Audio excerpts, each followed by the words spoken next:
According to those who have knowledge of the old way of birth, parthenogenesis occurs when a woman is in a state of superior alkaline health, lives very close to the laws of nature, and enters a state of physio-spiritual bliss.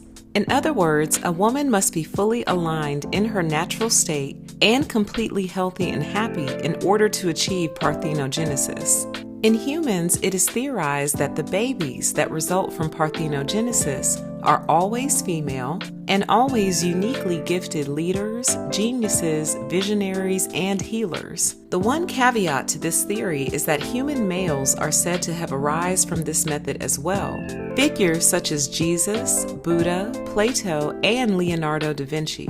There are some evolutionary benefits to parthenogenesis. For example, in the absence of males, the human race could theoretically continue. And if what is said of the children of parthenogenesis is true, society would benefit greatly from the presence of enlightened minds resulting from parthenogenic birth. So what happened to stop this? This is a big question on my mind and one I don't really have an answer for.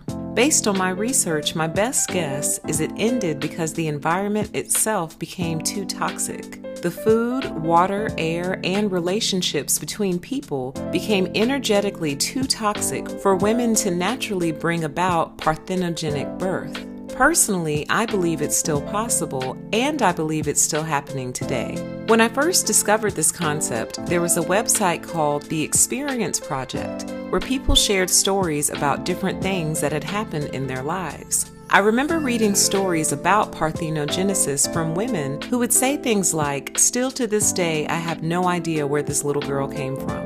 Either they were single at the time or with a man, but not engaged in sexual relations with that man, and yet still fell pregnant. Modern society would never believe such a thing, of course. The woman must always be the wayward philanderer, falling pregnant by every man she meets. But what if the women who swear they never cheated, or the women who swear they were with no one yet fell pregnant, are actually telling the truth? What if there are more stories like these that women keep to themselves because they know no one will believe them? I'm not sure, but this topic brings up more questions for me than it answers. I think it's fascinating and I think it's true. Perhaps this is why women historically have been oppressed, to ensure they never spontaneously reproduce.